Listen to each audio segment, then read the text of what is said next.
আন্দোলন আকৌ স্লোগান চৰকাৰৰ বিৰোধিতা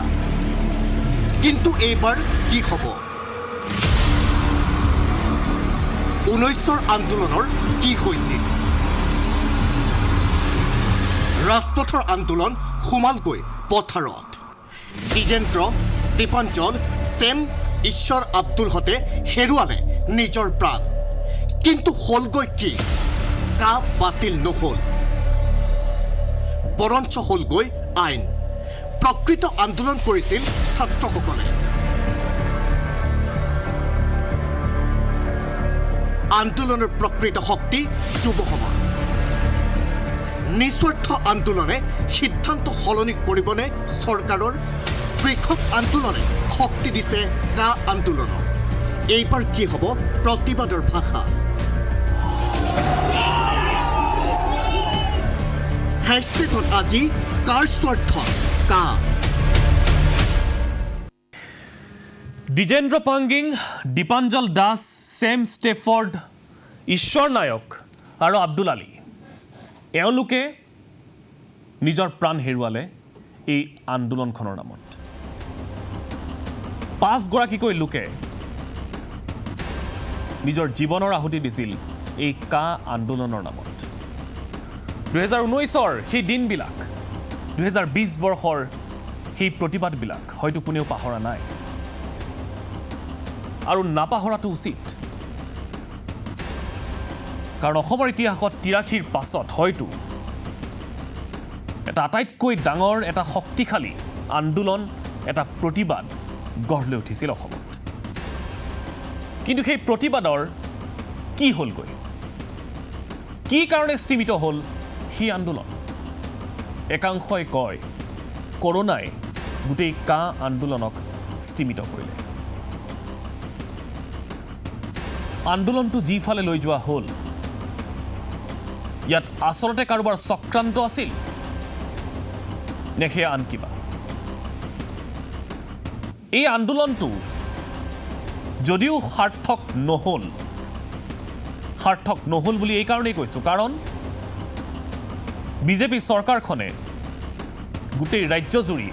আৰু দেশৰ বিভিন্ন প্ৰান্তত ইয়াৰ বিৰুদ্ধে আন্দোলন হোৱাৰ পাছতো এইখন আইন হিচাপে গৃহীত কৰিলে গতিকে কোৱা হৈছে যে এই আন্দোলনটো সাৰ্থক নহল কিন্তু বহুতৰে উদ্দেশ্য সিদ্ধি হ'ল এই আন্দোলনৰ নামত নতুনকৈ কোৱাৰ প্ৰয়োজন নাই কাৰ কি উদ্দেশ্য সিদ্ধি হৈছিল এই আন্দোলনৰ নামত কিন্তু পুনৰ এবাৰ মনত পেলাই দিয়া ভাল সেই দিনবিলাক যেতিয়া গুৱাহাটী বিশ্ববিদ্যালয় কটন বিশ্ববিদ্যালয় বি বৰুৱা সন্দিকৈ মহাবিদ্যালয় ৰাজ্যৰ বিভিন্ন মহাবিদ্যালয়সমূহ বিশ্ববিদ্যালয়সমূহৰ ছাত্ৰ ছাত্ৰী স্বতঃস্ফূৰ্তভাৱে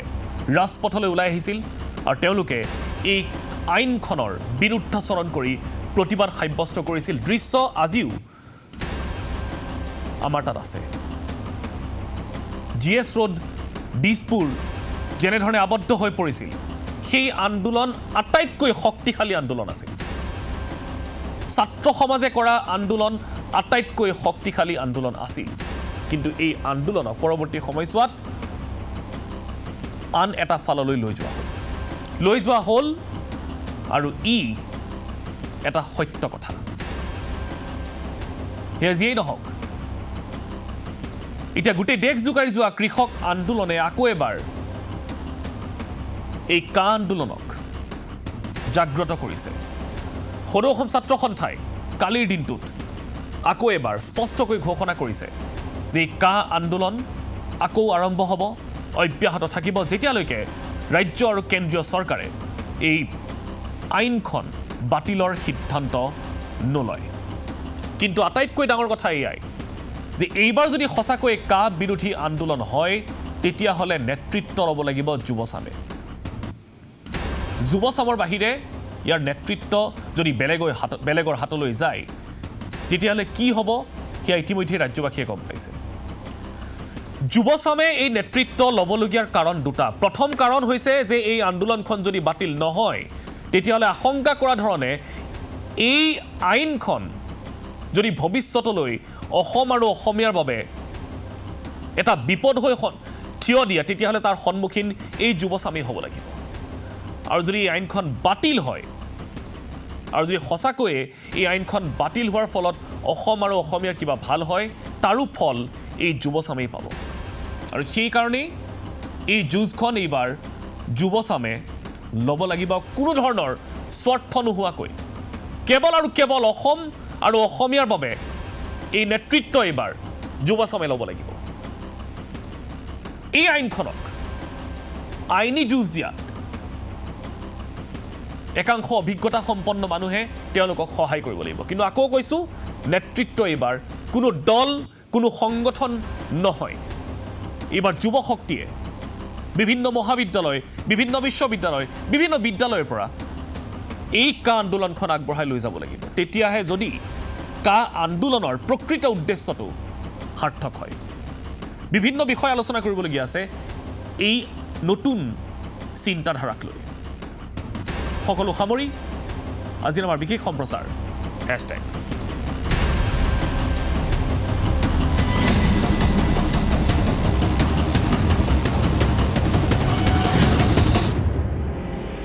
আৰু ইতিমধ্যে কৈছোঁ যে যুৱচামে যিহেতু গোটেই আন্দোলনখনৰ নেতৃত্ব সঁচাকৈ যদি কা আন্দোলনখন এইবাৰ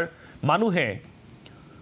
খুব সক্ৰিয়তাৰে আৰু চিৰিয়াছলি ল'বলৈ বিচাৰিছে তেতিয়াহ'লে যুৱচাম এইবাৰ নেতৃত্বত সন্মুখত থাকিব লাগিব আৰু সেইকাৰণেই আজি আমাৰ পেনেলিষ্ট আটাইখিনি যুৱ প্ৰজন্মৰ প্ৰতিনিধি বিভিন্ন মহাবিদ্যালয় বিশ্ববিদ্যালয়ৰ পৰা আমি পোনপটীয়া সম্প্ৰচাৰ তেওঁলোকক ৰাখিছোঁ আৰু হয়তো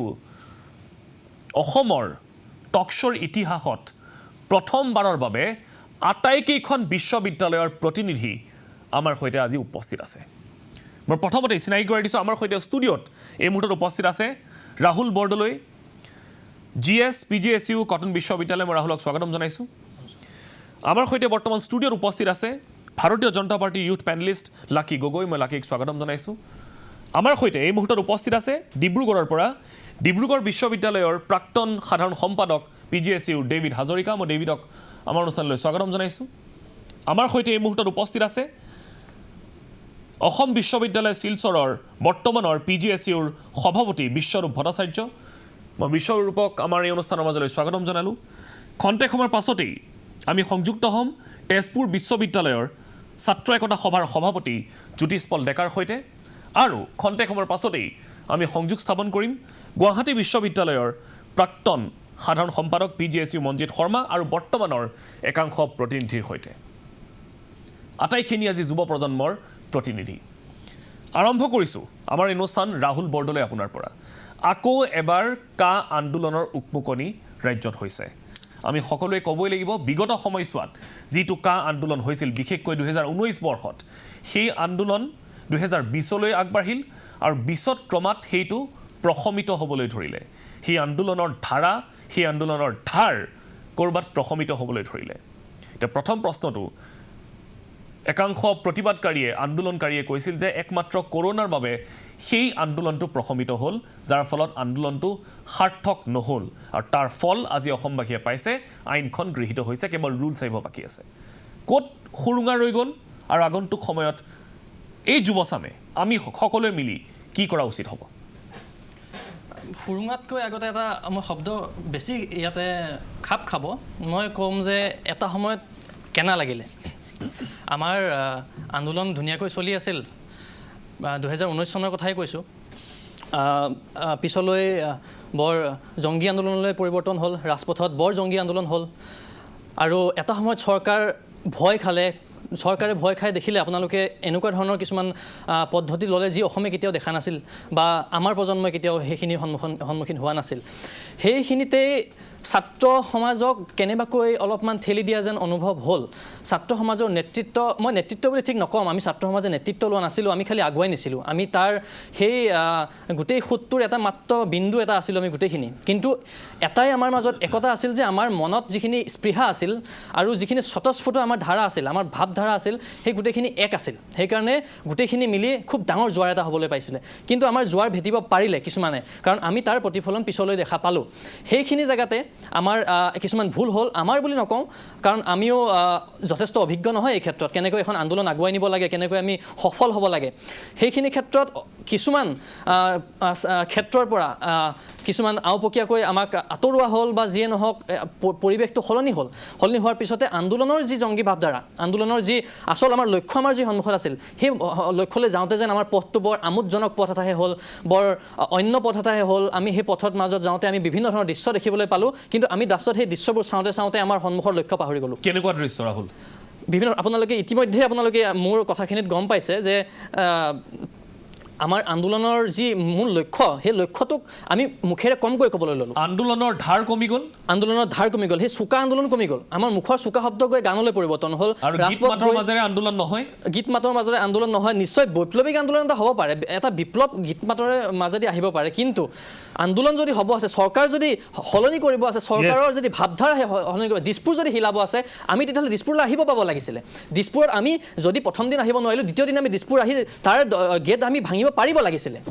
তেতিয়াহে আমাৰ আন্দোলন সাৰ্থক হ'ল হয় আমি প্ৰথম দিনাই ভাঙি পৰিছিলোঁ তেতিয়াই মই অনুভৱ কৰিছিলোঁ যে নাই বৰ অন্য ধৰণৰ আমি ফ'ৰ্চ এটাৰ সন্মুখীন হৈছোঁ আমি এই ফ'ৰ্চটো কিন্তু এটা সময়ত ভেদিব নোৱাৰিলোঁ আৰু দেখিলে তাৰ প্ৰতিফলন এতিয়ালৈকে গৃহীত হ'ল আৰু এতিয়া ইমপ্লিমেণ্টেশ্যনৰ পথত এই মুহূৰ্তত আমি যিহেতু ডিব্ৰুগড় বিশ্ববিদ্যালয়ৰ সৈতে সংযুক্ত হৈ আছোঁ ডেভিড হাজৰিকা আছে বৰ্তমান লাইভত ডেভিড আপোনাৰ ওচৰলৈ আহিছোঁ এই আন্দোলনখনৰ সময়ত আপুনি নিশ্চয় ছাত্ৰ একতা সভাত আছিলে আৰু নিজে দেখিছে আপুনি গোটেই পৰিৱেশ পৰিস্থিতি ক'ত ভুল হ'ল বুলি ভাবে কি কাৰণে চৰকাৰক এই আন্দোলনে পতিয়ন নিয়াব নোৱাৰিলে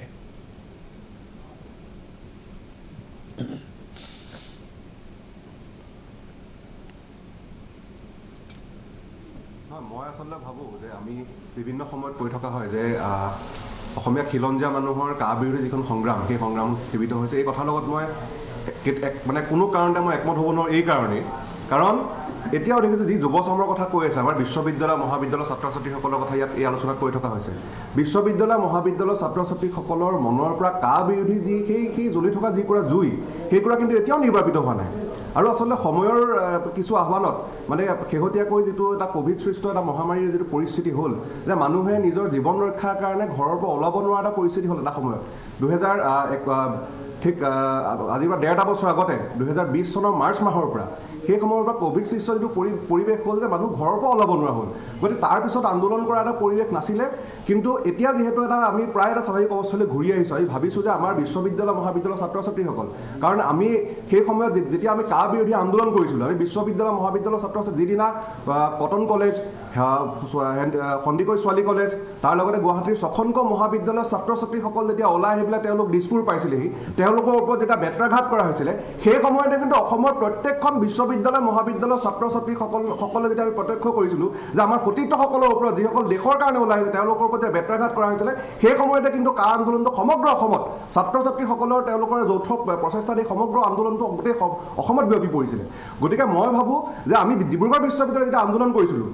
মোৰ এটা ব্যক্তিগত অভিজ্ঞতাৰ কথা ক'ব বিচাৰোঁ আমাৰ সকলোৰে অভিজ্ঞতা সেইদিনা 12 ডিচেম্বৰ গুৱাহাটীৰ চানমাৰী খেলপথাৰত সমগ্ৰ জনগণ গোট খাই পেলাই গণ অনশন কৰিছে আমি আগতেও বিশ্ববিদ্যালয়ত বিশ্ববিদ্যালয়ৰ ছাত্ৰ ছাত্ৰীসকলে বিভিন্ন প্ৰতিবাদী কাৰ্যসূচী লওঁ কিন্তু অনশনৰ কাৰ্যসূচী ল'লে তাত আচলতে ছাত্ৰ ছাত্ৰীসকলৰ উপস্থিতি যথেষ্ট কম দেখা যায় কিন্তু 12 ডিচেম্বৰ 2019 দিনা ডিব্ৰুগড় বিশ্ববিদ্যালয়ৰ 280 গৰাকী ছাত্ৰী অনশন কৰি আছিলে আৰু সেই সময়ত কাৰফিউ চলি আছিলে কাৰফিউ চলি থকা সময়ত আৰ্মিৰ গাড়ী আহি পেলাই প্ৰায় আমি যিসকল ছাত্ৰ ছাত্ৰীয়ে জ্যোতিবাদ চৰত আমি গণ অনশন কৰি আছিলোঁ আমাৰ এই ছাত্ৰ ছাত্ৰীসকলক তেওঁলোকে প্ৰায় গুলীয়াবলৈ উদ্যত হৈছিলে আৰু সেই সময়ত আমি বিশ্ববিদ্যালয়ৰ ছাত্ৰ ছাত্ৰীসকলে আমাৰ হাতে হাতে গামোচা লৈ আমি জনগণ মন মোৰ আপোনাৰ দেশ গাই আমি এটা সময়ত সফল হৈছিলোঁ যে আৰ্মিসকল তাৰ পৰা তেওঁলোক আঁতৰি যাব বুজিলোঁ ডেভিড সকলো বুজিছোঁ তাৰ প্ৰত্যক্ষদৰ্শী আমি নিজে সাক্ষী এই গোটেই ঘটনাৱলীৰ পৰৱৰ্তী সময়ছোৱাৰ পৰিৱেশৰ কথা কৈ আছোঁ ডেভিড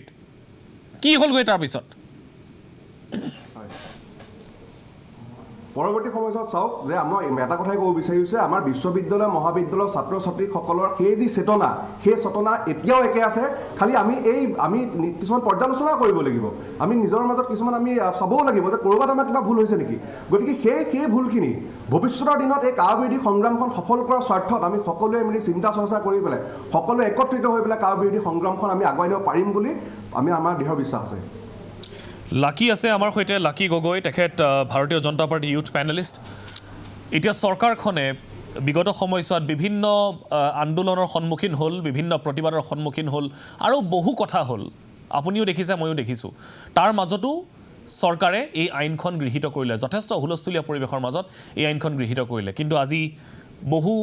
সময় অতিবাহিত হোৱাৰ পাছতো ৰুলছখন অহা নাই। ৰুলছৰ কথা পিছত পাতিম। এতিয়া ভাৰতীয় জনতা পাৰ্টীয়ে নিজৰ স্থিতিত অটল থাকিল। আপোনালোকে ভাবে নেকি যে আইনখন বা এই আন্দোলনটো আচলতে ক'ৰবাত প্ৰশমিত হ'ল, যাৰ ফলত ভাৰতীয় জনতা পাৰ্টীয়ে আইনখন গৃহীত কৰাত সুবিধাজনক হ'ল?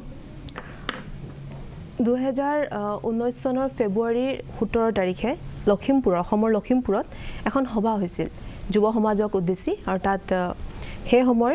ভাৰতীয় জনতা পাৰ্টীৰ নেশ্যনেল প্ৰেছিডেণ্ট অমিত শ্বাহ ডাঙৰীয়া গোটেই যুৱচামক সম্বোধন কৰিছিলে। তেখেতে তাত মুকলিকৈ কৈছিল যে যদি ভাৰতীয় জনতা পাৰ্টীৰ নেতৃত্বাধীন চৰকাৰ ভাৰতত আকৌ এবাৰ আহে, কেন্দ্ৰত যদি আকৌ এবাৰ আহে, তেনেহ'লে আমি কা গৃহীত কৰিম। এইষাৰ কথা মুকলিকৈ কোৱাৰ পিছতো, পেপাৰে পত্ৰই বাৰে বাৰে এইষাৰ কথাৰ ওপৰত পাব্লিকেশ্যন হোৱাৰ পিছতো, টিভিত এই বাতৰি হোৱাৰ পাছতো, যেতিয়া 303টা MP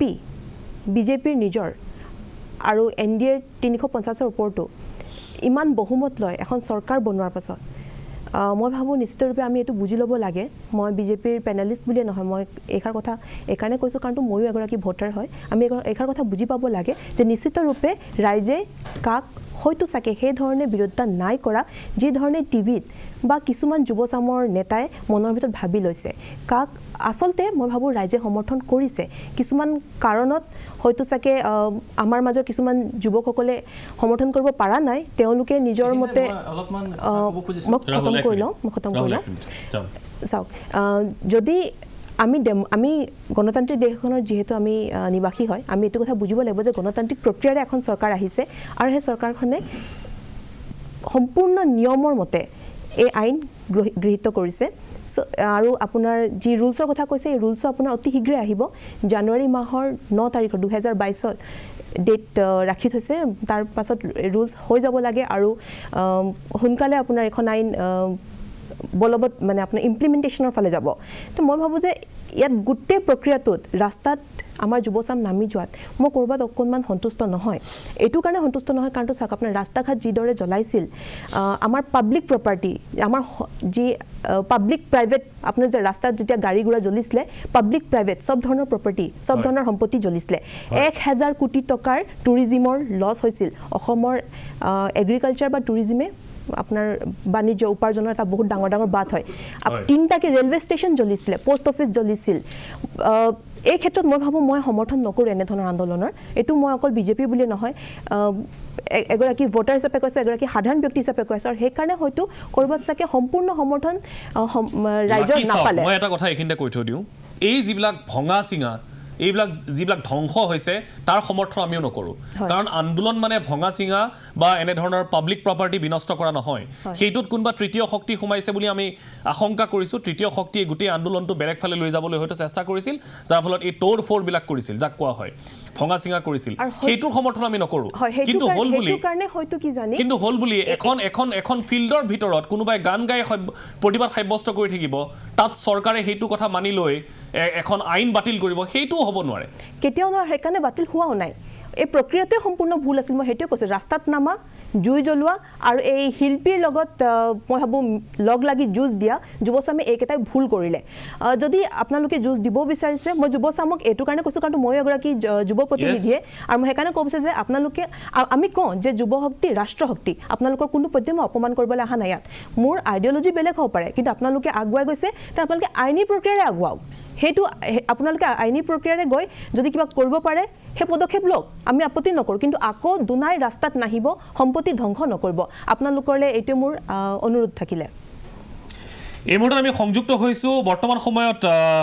অসম বিশ্ববিদ্যালয় শিলচৰৰ পৰা। বৰ্তমান সময়ত সেই পষ্ট গ্ৰেজুৱেট ষ্টুডেণ্টছ ইউনিয়নৰ সভাপতি তেখেত বিশ্বৰূপ ভট্টাচাৰ্য। মই বিশ্বৰূপকো স্বাগতম জনালোঁ আমাৰ অনুষ্ঠানৰ মাজলৈ। বিশ্বৰূপ, আপুনি যদি সুধিছে তেতিয়াহ'লে অসম বিশ্ববিদ্যালয়ত এই যি প্ৰতিবাদ, এই প্ৰতিবাদৰ জুয়ে স্পৰ্শ কৰিছিলে, অসম বিশ্ববিদ্যালয়ৰ বহু ছাত্ৰ ছাত্ৰীয়ে প্ৰতিবাদ সাব্যস্ত কৰিছিল। এইবাৰ যদি আকৌ এবাৰ কা বিৰোধী আন্দোলনখন হয়, এইবাৰ বৰাকৰ ছাত্ৰ সমাজে সমৰ্থন আগবঢ়াবনে?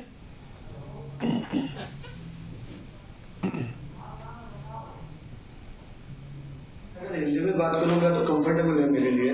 क्योंकि मुझे एसामीज बोलना नहीं आता है, मैं समझता हूँ, मैं ट्राई कर रहा हूँ सीखने का। ক'ব পাৰে हेलो, एम आई ऑडिबल? হয় কওক हाँ, एक्चुअली देखिए जो आसाम यूनिवर्सिटी का जो स्टूडेंट यूनियन था तब का, हम लोगों ने कैब का पूरे पुरजोर तरीके से हम लोगों ने इसका सपोर्ट किया, क्योंकि ये जो कानून लाया गया है, ये कानून जो नेहरू और लियाकत का जो छुट्टी हुआ था कि दोनों देश में अगर माइनॉरिटीज होगा, वो माइनॉरिटीज को हम लोग सेफगार्ड करेंगे, उनके वैल्यूज उनके इथिक्स को हम लोग सेफगार्ड करेंगे। लेकिन आप देख सकते हैं कि अभी आज के दिन में हमारे देश के माइनॉरिटीज का कितना परसेंटेज बढ़ा है और दूसरे कंट्री में माइनॉरिटीज का कितना कमा है। तो बराक वैली के छात्र, बराक वैली के हर लोग, हर आदमी इस बिल का कड़ी जोर से समर्थन करते हैं। और जब ये बिल का जब समर्थन का बात आया था, तब आसाम यूनिवर्सिटी का स्टूडेंट यूनियन होने के नाते हम लोगों ने ये बिल का समर्थन किया। देखिए, और एक बात है जो मैं बोलना चाहता हूँ, जो बहुत लोगों मतलब नॉर्थ ईस्ट में, मैं बाकी जगह का बात नहीं बोल रहा हूँ, नॉर्थ ईस्ट का बात बोल रहा हूँ। नॉर्थ ईस्ट में जो लोग इंडिजिनियस पीपल हैं, उन लोगों का जो जिस वजह से वो प्रोटेस्ट शुरू हुआ था, उन लोगों को ये लगता था कि बांग्लादेश से रिलीजियस प्रोसिक्यूशन होकर जो लोग आए हैं, हिंदू, अगर हिंदू बंगाली यहाँ पे आए हैं, तो वो लोग आने से मतलब जो ट्राइबल है उन लोगों का जो सोशल, इसके बाद उन लोगों का जो इथिकल है, वो सब खतरे में पड़ जाएगा। लेकिन मैं एज ए बराक वैली के स्टूडेंट होने के नाते, एज ए यूथ होने के नाते और एज ए सिटीजन होने के नाते, मैं ये आपको और आपके माध्यम से सारे वर्ग के लोगों को ये बोलना चाहता हूँ कि हिंदू बंगाली होने से ही ये आसाम में हो या दूसरे स्टेट में हो, इस जो कल्चर ट्राइबल लोगों का जो कल्चर है ये सुरक्षित रहेगा, ये मैं आपको वादा दे सकता हूँ। মানে আপুনি বিশ্বৰূপ এইটো ক'বলৈ বিচাৰিছে যে যদি আকৌ এবাৰ কা বিৰোধী আন্দোলন হয়, অসমত যদি আকৌ তীব্ৰ আন্দোলন হয়, তেতিয়াহ'লে অসম বিশ্ববিদ্যালয় শিলচৰৰ ছাত্ৰ ছাত্ৰীসকলে কাখনৰ সমৰ্থনত মাত মাতিব। हाँ, मैं तो कहूँ ये अगर का आंदोलन फिर से शुरू होता है तो आसाम यूनिवर्सिटी का जो स्टूडेंट है वो मैक्सिमम এইটো আপোনাৰ মন্তব্য নে এইটো গোটেই বিশ্ববিদ্যালয়ৰ ছাত্ৰ ছাত্ৰীৰ মন্তব্য? दादा, मैं तो आसाम यूनिवर्सिटी स्टूडेंट यूनियन का प्रेसिडेंट हूँ, तो ऐसे वोट से जीतने से मैं ये बोल सकता हूँ कि मेरा वक्तव्य सब लोगों का ही वक्तव्य होगा। हो सकता है कि इनमें से भी कुछ लोग हो जिन लोगों का ये मानना हो कि नहीं, हम काम में और कैब में प्रोटेस्ट करेंगे। हाँ, उनका डेमोक्रेटिक राइट है, हम उनको प्रोटेस्ट करने के लिए खुला मैदान देंगे, आप प्रोटेस्ट कीजिए। लेकिन प्रोटेस्ट के नाम पे अगर वेंडलिज्म होगा, अगर पब्लिक प्रॉपर्टी को तोड़ना होगा, ये हम लोग कभी भी मतलब स्वीकार नहीं करेंगे। और मैं एक बात आपको और एक बात बोलना चाहता हूँ, जब मैं पहले प्रेसिडेंट बना, जब इलेक्शन होने के बाद मैं सिर्फ प्रेसिडेंट चुना गया, इसके बाद ही ये कानून आया। आने के बाद यूनिवर्सिटी में भी बहुत ऐसे लोग रहते हैं जो मेरे भाई बहन हैं, वो लोगों ने प्रोटेस्ट, कुछ लोगों ने मिलकर प्रोटेस्ट किया, वो लोगों ने प्रोटेस्ट करना चाहा, हम लोगों ने भी बोला कि हाँ, ये उनका राइट टू प्रोटेस्ट है, हम लोगों को करने देते। लेकिन अगर ये ऐसा होगा कि हम लोग दूसरे लोगों को अगर तकलीफ देंगे, ये नहीं होगा प्रोटेस्ट के नाम पे, वेंडलिज्म नहीं होगा। जो JNU जामिया में होता है, जो AMU में हुआ, अगर वो लोग बोलेंगे कि हिंदुत्व की कब्र खोदेंगे AMU की धरती पर, ये हम लोग नहीं मानेंगे। ऐसे स्टूडेंट को हम लोग, बहुत दुर्भाग्यशाली है कि ऐसे स्टूडेंट भी इंडिया में बहुत बड़े बड़े इंस्टीट्यूशन में पढ़ाई कर रहे हैं। বিশ্বৰূপ, আপোনাৰ সৈতে কথা আছে, মই খন্তেক সময়ৰ পাছতে পুনৰ আপোনাৰ ওচৰলৈ যাম। এই মুহূৰ্তত আৰু এগৰাকী আজিৰ পেনেলিষ্ট মই সংযুক্ত হৈছোঁ তেজপুৰ বিশ্ববিদ্যালয়ৰ বৰ্তমানৰ ছাত্ৰ একতা সভাৰ তেওঁলোকৰ যিগৰাকী সভাপতি জ্যোতিষ পল ডেকা। জ্যোতিষ পল, আপোনাৰ ওচৰলৈ আহিছোঁ, স্বাগতম জনাইছোঁ। প্ৰথমতে তেজপুৰ বিশ্ববিদ্যালয়তো কা আন্দোলনে চুই গৈছিল, আজি মোৰ সৈতে প্ৰায় আটাইকেইখন বিশ্ববিদ্যালয়ৰ ছাত্ৰ ছাত্ৰী আছে। আপুনি তেজপুৰ বিশ্ববিদ্যালয়ৰ ছাত্ৰসকলৰ এগৰাকী প্ৰতিনিধি হিচাপে কি ক'ব? এই কা আন্দোলনখন যদি আকৌ এবাৰ আগলৈ আহে, আকৌ যদি ছাত্ৰ ছাত্ৰীসকলে কা আন্দোলন কৰিবলৈ আগবাঢ়ি আহে, তেতিয়াহ'লে তেজপুৰ বিশ্ববিদ্যালয়ৰ ছাত্ৰ একতা সভা হওক বা ছাত্ৰ ছাত্ৰী হওক, তেওঁলোকৰ ভূমিকাটো কিমান সক্ৰিয় হ'ব? জ্যোতিষ পল। হয়, হয়, যিহেতু আগতেও তেজপুৰ বিশ্ববিদ্যালয়ৰ ছাত্ৰ ছাত্ৰীখিনিয়ে আমি স্বতঃস্ফূৰ্তভাৱে আগবাঢ়ি গৈছিলোঁ। এইবাৰো যেতিয়া যদি কা আন্দোলন আকৌ এবাৰ হয় তেন্তে আমাৰ স্থিতি একেই থাকিব। আমাৰ সৰহ সংখ্যক ছাত্ৰ ছাত্ৰীয়ে এতিয়াও এই আন্দোলনত যোগদান দিবলৈ সাজু। জ্যোতিষ পল, এতিয়া আমি এটা প্ৰশ্ন উত্থাপন কৰিছোঁ ইয়াৰ পৰা 2019-ৰ পৰা যি নিৰৱচ্ছিন্নভাৱে প্ৰতিবাদ কৰা হৈছিল, আন্দোলন হৈছিল কাৰ বিৰুদ্ধে, এতিয়া আমাৰ সৈতে যিগৰাকী ভাৰতীয় জনতা পাৰ্টিৰ ইউথ পেনেলিষ্ট আছে লাকি, তেখেতে উল্লেখ কৰিছে যে অসমীয়া মানুহে অধিক সংখ্যক মানুহেই কাখনক সমৰ্থন কৰিছে, সেইকাৰণেই বিজেপি চৰকাৰ আকৌ আহিল। সেই কাৰণটো আমি বিচাৰি উলিয়াম, কিন্তু তাৰ আগতে আপুনি কি ভাবে যে ইয়াৰ পূৰ্বৰ যিটো কা আন্দোলন সেইটো কিয় ব্যৰ্থ হ'ল? কি কাৰণে সেই আইনখনক বা সেই আন্দোলনটোক চৰকাৰে গুৰুত্ব প্ৰদান নকৰি আইনখন গৃহীত কৰিলে?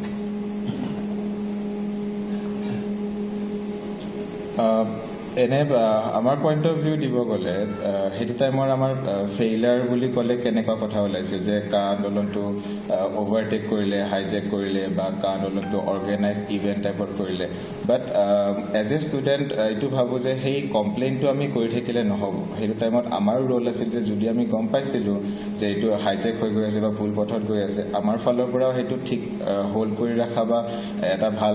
যোনটো পথ লৈ আছিলে আৰম্ভণি তাত মেইনটেইন কৰা আমাৰ ফালৰ পৰাও এইটো আমি ভুল কৰা গ'ল। এতিয়া যদিও আগতে ভুল হ'ল বা দেখিলোঁ যে বহুতো আমাৰ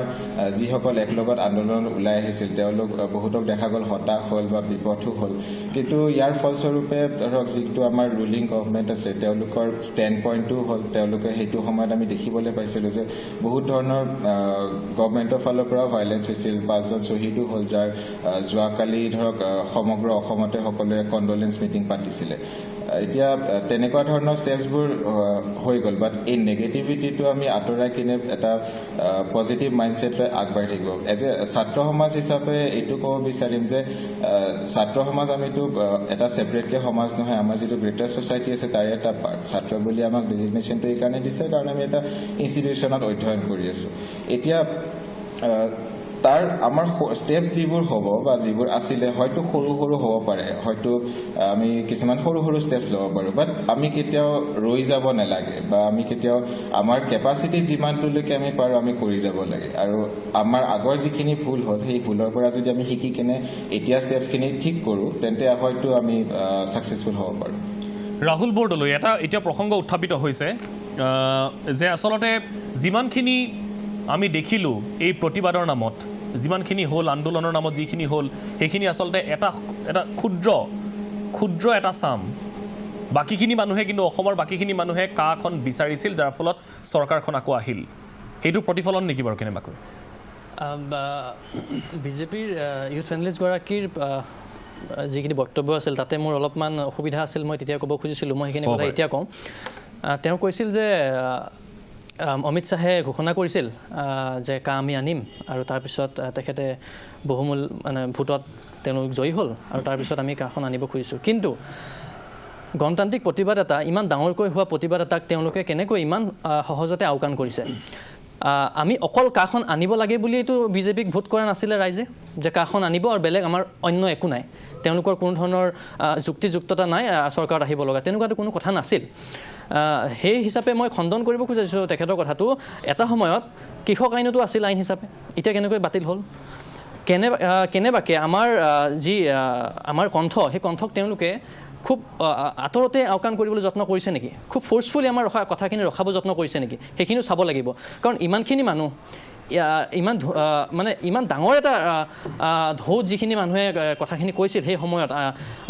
কাৰ বিৰোধিতা কৰি অসমত ইমান ডাঙৰ এটা আন্দোলন হৈ গ'ল, সেই আন্দোলনত ভাষা কি কোনো ধৰণে বুজিব পৰা ভাষা নাছিল নেকি চৰকাৰৰ কাৰণে? সেইখিনি চাব লাগিব। ইয়াত আকৌ প্ৰশ্ন উঠিছে যে ছাত্ৰ সমাজৰ সেইখিনি সময়ত কৰণীয়খিনি ছাত্ৰ সমাজে নকৰিলে নেকি? ছাত্ৰ সমাজে যিমানখিনি কৰিব পৰা তেওঁলোকৰ ওচৰত ক্ষমতা আছিল তেওঁলোকে কৰিছিল। মই নিজেই আছিলোঁ 2019 চনৰ পৰা, 2019 চনৰ আন্দোলনৰ বহুত মাহ আগৰ পৰাই মই কটন বিশ্ববিদ্যালয়ৰ ছাত্ৰ একতা সভাত মই আহিলোঁ, আৰু তাৰপিছৰ পৰাই আন্দোলনৰ একেবাৰে আৰম্ভণিৰ পৰাই কটন বিশ্ববিদ্যালয়ৰ প্ৰত্যেকটো আন্দোলনত, প্ৰত্যেকটো অনুষ্ঠানত বা প্ৰত্যেকটো আমাৰ কাৰ্যপন্থাত আমি একেলগে ছাত্ৰ সমাজক লৈ আমি আগবাঢ়ি আহিছিলোঁ, আৰু সেই গোটেই কামখিনিত আমি প্ৰত্যক্ষভাৱে জড়িত হৈ আমি আন্দোলনটো আগবঢ়াই নিছিলোঁ, সেইখিনি আমি জানো। কিন্তু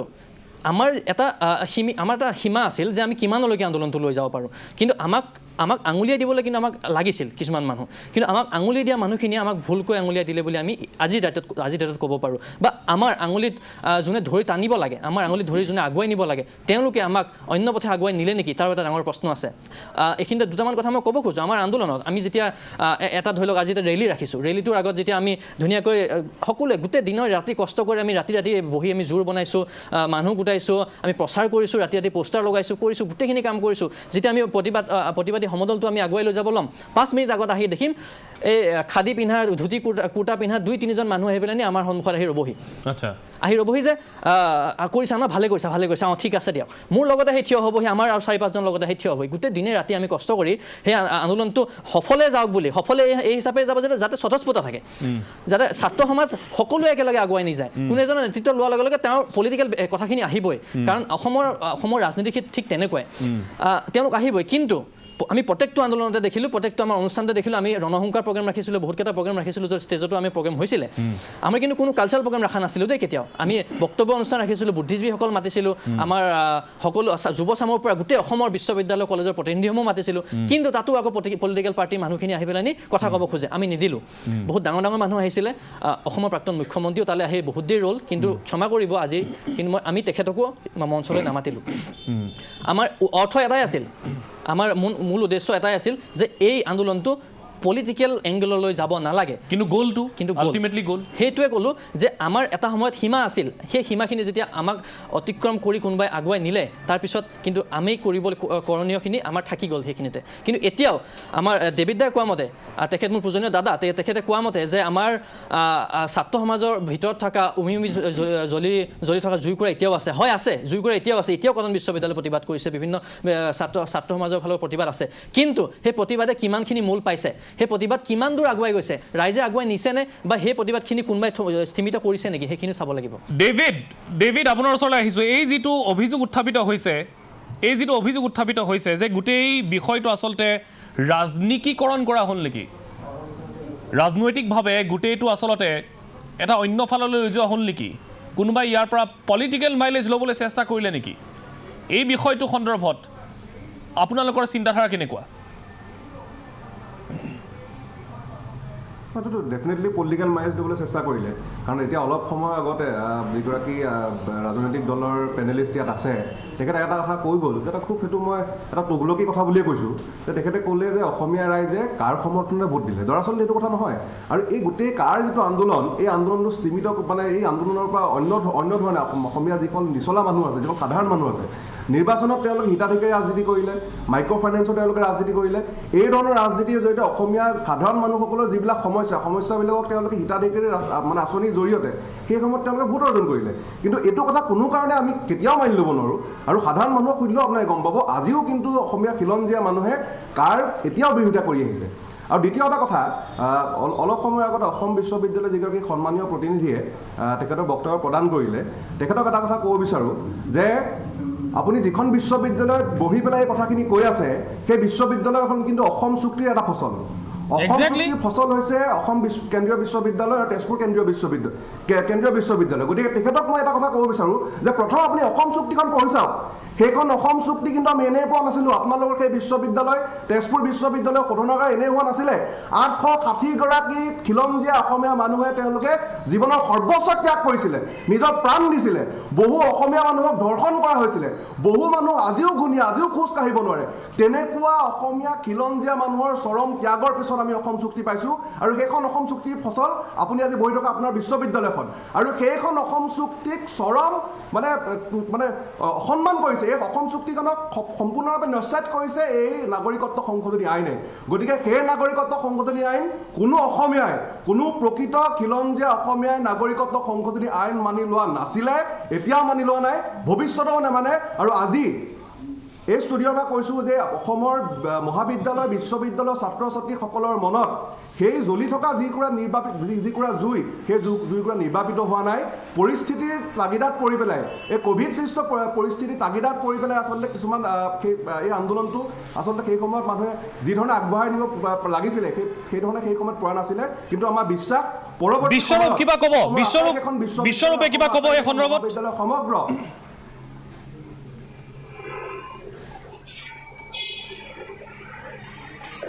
भैया ने बोला कि आसाम अकॉर्ड के वजह से ये यूनिवर्सिटी एस्टेब्लिश हुआ। हाँ, एक तरीके से तो आपने सही बोला, लेकिन ये हम लोग जहाँ पे रहते हैं बराक वैली में, ये यहाँ पे एक भी हायर एजुकेशन इंस्टीट्यूशन नहीं है। आज तक भी जितना गवर्नमेंट आया, एक भी गवर्नमेंट ने यहाँ पे एक स्टेट यूनिवर्सिटी नहीं दिया। ये आसाम अकॉर्ड का बाद से आप जो बोल रहे हैं आसाम यूनिवर्सिटी है, तो आसाम यूनिवर्सिटी सब लोगों के फाइट की वजह से ही आया। जैसे आप लोगों ने फाइट किया, यहाँ पे भी लोगों ने फाइट किया, इसीलिए ही तो आज यहाँ पे हम लोग शहीद दिवस मनाते हैं आसाम आंदोलन का। और आपने बोला कि आसाम यूनिवर्सिटी में बैठ के हम लोग स्टूडेंट लोग, अरे हम लोग डेफिनेटली सपोर्ट करेगा, क्यों नहीं करेगा? তেতিয়াহ'লে অসম চুক্তিক অসন্মান কৰা মন্তব্য কিয়? मैक्सिमम मैं आसाम चुक्ति को कहीं पे भी असम्मान नहीं किया। मैंने सिर्फ यही बोला कि आसाम यूनिवर्सिटी जो है वो यहाँ पे जो मैक्सिमम स्टूडेंट है वो सब लोग ये का सम्मान करता है, इसका आदर करता है, हम लोग इसका पुरजोर समर्थन करता है। তেতিয়াহ'লে अगर बात को घुमा के अगर लाके बोलेंगे कि यहाँ নহয় বিশ্বৰূপ, যদি ব্ৰহ্মপুত্ৰ ভেলীত, যদি ব্ৰহ্মপুত্ৰ উপত্যকাত কাখনৰ বিৰুদ্ধাচৰণ হৈ থাকে, তেতিয়াহ'লে বৰাক উপত্যকাত আকৌ কাখন সমৰ্থন কৰিব। তেতিয়াহ'লে একেখন অসমতে যদি দুখন ছবি হয়, তেতিয়াহ'লে কাখন বাতিল কেনেকৈ হ'ব? কংগ্ৰেছৰ যিটো হ'ল, প্ৰদেশ কংগ্ৰেছৰ ব্ৰহ্মপুত্ৰ উপত্যকাত কংগ্ৰেছে কয় কা নালাগে, এইফালে সুস্মিতা দেৱে তাত গামোচাখন ল'বলৈ তেওঁলোকে অমান্তি হয়। গতিকে যদি কংগ্ৰেছৰ অৱস্থাটো ছাত্ৰ অৱস্থাৰ হয়, তেতিয়াহ'লে কি হ'ব? উঠি অহা প্ৰজন্মই, নৱপ্ৰজন্মই এটা মতত উপনীত হ'ব লাগিব। देखिए भैया, मैं ये बात मानता हूँ कि अगर इस देश का खूबसूरती यही है कि इस देश में यूनिटी एंड डाइवर्सिटी है। और मैं खुद एक बंगाली लड़का हूँ और मुझे ऐसा भी बोलना नहीं आता, लेकिन मैं धीरे धीरे सीख रहा हूँ, क्योंकि दूसरे कल्चर को सीखना, दूसरे भाषा को सीखना गर्व की बात है। और मैं आसाम में रहता हूँ, मैं खुद को असामीज बोलने में भी शर्म नहीं करता हूँ, पुरजोर तरीके से समर्थन करके बोलता हूँ, हाँ मैं असामीज भी हूँ। लेकिन बात ये नहीं है, लोगों को सोचना पड़ेगा, हिस्ट्री में जाना पड़ेगा, क्योंकि ये जो बराक वैली है, बराक वैली का एक पोर्शन बांग्लादेश के सिलेट डिस्ट्रिक्ट में था। आज देश का जब डिवीजन हुआ, ये एक ही डिस्ट्रिक्ट का 40-50 किलोमीटर दूर से लोगों को कुशियारा नदी के पार होके भारत में आना पड़ा बांग्लादेश से। तो जो लोग इस एक ही डिस्ट्रिक्ट में था, वो डिस्ट्रिक्ट का डिवाइड हो गया। आज जो लोग यहाँ से आ रहे हैं, तब 1947 में क्या हालत था, वो लोग जब यहाँ से बॉर्डर पार करके आप बराक वैली में आते हैं, तो आने के बाद वो लोग कहाँ पे जाएंगे? अभी हम लोग क्या यहाँ पे डेविड से बांग्लादेश जा पाएंगे क्या? ये भैया को भी सोचना पड़ेगा, जो भैया ने जो बोला है कि বিশ্ববিদ্যালয়ৰ ছাত্ৰ, भैया के আমিও বিশ্ববিদ্যালয়ৰ ছাত্ৰ, গতিকে আপুনি যিখিনি কথা কৈ আছে, সাম্প্ৰতিক সময়ত আমাৰ অসমীয়া খিলঞ্জীয়া মানুহে যে আইনখন যে বিৰোধিতা কৰিছে, কিয় কৰিছে? অসমীয়া খিলঞ্জীয়া মানুহে যে 2019 চনৰ পৰা যে ইমান সৰ্বাত্মকভাৱে যে এই আন্দোলনটো কৰিছে, কিয় কৰিছে? কাৰণ এই আইনখনে, আপুনি যিটো মানে ধৰ্মৰ কথা কৈছে, আপুনি হিন্দু বাংলাদেশীৰ কথা কৈছে, আপুনি অসম চুক্তিখন চাব, এখন খুব বিজ্ঞানসন্মত, খুব এখন প্ৰগতিশীল চুক্তি। এই চুক্তিখনে কোনো ধৰ্মৰ ভিত্তিত বিদেশীক ভাগ কৰিব বিচৰা নাই, আৰু আমি সেইটো কথা কৈছোঁ। আজি সেই সময়ত দিল্লীত KMPR যিটো আন্দোলন হৈছিল, সেই আন্দোলনৰ লগত অসমৰ আন্দোলনৰ কিন্তু মানে